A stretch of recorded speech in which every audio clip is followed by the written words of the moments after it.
ನಮಸ್ತೆ ಮಕ್ಕಳ, welcome back to my channel. Please like, share and subscribe my channel. ಮಕ್ಕಳ, ಇವತ್ತು ನಾವು 10ನೇ ತರಗತಿ ಕನ್ನಡದಲ್ಲಿ ರೂಪಣಾತ್ಮಕ ಮೌಲ್ಯಮಾಪನ ಅಥವಾ ಸಾಧನಾ ಪರೀಕ್ಷೆ ಅಥವಾ FA2ಗೆ ಸಂಬಂಧಪಟ್ಟಂತಹ ಮಾದರಿ ಪ್ರಶ್ನೆ ಪತ್ರಿಕೆ LBA ಆಧಾರಿತವಾಗಿ ರಚನೆಯಾಗಿರುವಂತಹ ಪ್ರಶ್ನೆ ಪತ್ರಿಕೆಯನ್ನು ನೋಡ್ತಾ ಹೋಗೋಣ. ಫಸ್ಟ್ ಹೆಡಿಂಗ್ ನೋಡಿ. ಕೆಳಗಿನ ಪ್ರಶ್ನೆಗಳಿಗೆ ಅಥವಾ ಅಪೂರ್ಣ ಹೇಳಿಕೆಗಳಿಗೆ 4 ಆಯ್ಕೆಗಳನ್ನು ನೀಡಲಾಗಿದೆ. ಅವುಗಳಲ್ಲಿ ಸೂಕ್ತವಾದ ಉತ್ತರವನ್ನು ಆರಿಸಿ ಕ್ರಮಾಕ್ಷರದೊಂದಿಗೆ ಬರೆಯಿರಿ. ಪ್ರಶ್ನೆ 1 ನೋಡಿ ಮಕ್ಕಳ.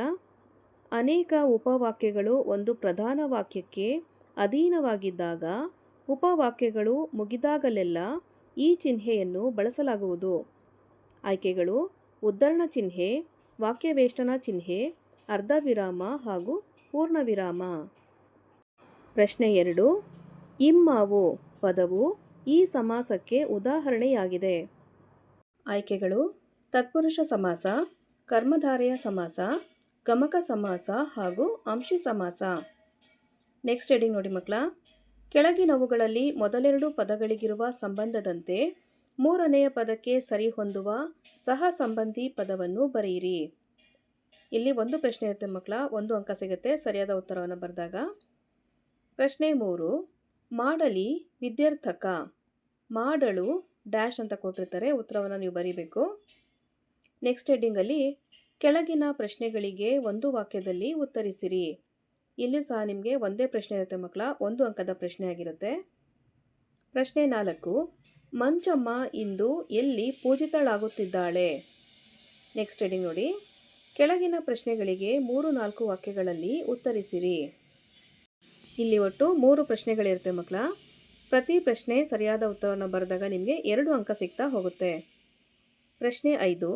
ವಚನಕಾರರ ದೃಷ್ಟಿಯಲ್ಲಿ ಅರಿವು ಎಂದರೇನು ವಿವರಿಸಿ. ಪ್ರಶ್ನೆ 6. ಪಾರ್ಥ ಭೀಮರ ಬಗೆಗಿನ ದುರ್ಯೋಧನನ ಅಭಿಪ್ರಾಯವನ್ನು ತಿಳಿಸಿರಿ.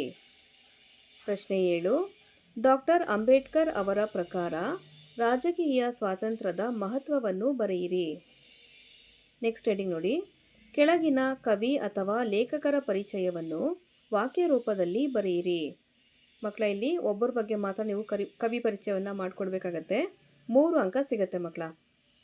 ಪ್ರಶ್ನೆ 8ರಲ್ಲಿ ಕುಮಾರವ್ಯಾಸ. ಓಕೆನಾ. ನೆಕ್ಸ್ಟ್ ಹೆಡ್ಡಿಂಗ್ ನೋಡಿ. ಕೆಳಗಿನ ವಾಕ್ಯದಲ್ಲಿರುವ ಅಲಂಕಾರವನ್ನು ಹೆಸರಿಸಿ ಲಕ್ಷಣ ಬರೆದು ಸಮನ್ವಯಗೊಳಿಸಿರಿ.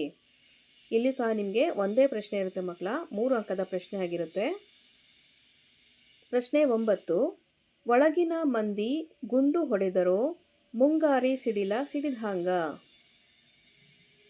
ನೆಕ್ಸ್ಟ್ ಹೆಡ್ಡಿಂಗಲ್ಲಿ ಕೆಳಗಿನ ಪ್ರಶ್ನೆಗಳಿಗೆ 8 ಅಥವಾ 10 ವಾಕ್ಯಗಳಲ್ಲಿ ಉತ್ತರಿಸಿರಿ. ಮಕ್ಕಳ, ಇಲ್ಲಿ ಒಂದೇ ಪ್ರಶ್ನೆಗೆ ಉತ್ತರವನ್ನು ಬರೀಬೇಕಾಗತ್ತೆ.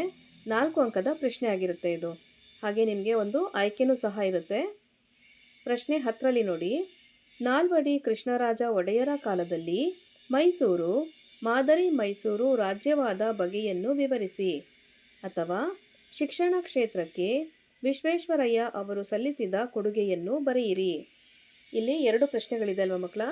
ಯಾವ್ದಾದ್ರು ಒಂದು ಪ್ರಶ್ನೆ ನಿಮಗೆ ಯಾವುದು ಕಂಪ್ಲೀಟ್ ಆನ್ಸರ್ ಗೊತ್ತಿರುತ್ತೋ ಆ ಒಂದು ಪ್ರಶ್ನೆನ ಆಯ್ಕೆ ಮಾಡಿಕೊಂಡು ಉತ್ತರವನ್ನು ಬರೆಯುವಂಥದ್ದು. ಅರ್ಥ ಆಯ್ತಲ್ವಾ ಮಕ್ಕಳ? ಇಲ್ಲಿಗೆ 10ನೇ ತರಗತಿ ಕನ್ನಡದಲ್ಲಿ ರೂಪಣಾತ್ಮಕ ಮೌಲ್ಯಮಾಪನ ಅಥವಾ FA2ಗೆ ಸಂಬಂಧಪಟ್ಟಂತಹ ಮಾದರಿ ಪ್ರಶ್ನೆ ಪತ್ರಿಕೆ ಮುಕ್ತಾಯಗೊಂಡಿದೆ. ಈ ವಿಡಿಯೋ ನಿಮಗೆ ಇಷ್ಟ ಆದಲ್ಲಿ ದಯವಿಟ್ಟು ನಮ್ಮ ಚಾನಲ್ನ ಲೈಕ್ ಮಾಡಿ, ಶೇರ್ ಮಾಡಿ, ಸಬ್ಸ್ಕ್ರೈಬ್ ಮಾಡಿಕೊಂಡು ನಾವು ಹಾಕುವಂಥ ಎಲ್ಲ ವಿಡಿಯೋನ ನೋಡ್ತಾ ನಮ್ಮನ್ನು ಎನ್ಕರೇಜ್ ಮಾಡ್ತಾ ಹೋಗಿ ಮಕ್ಕಳ. Thank you for watching. Bye bye.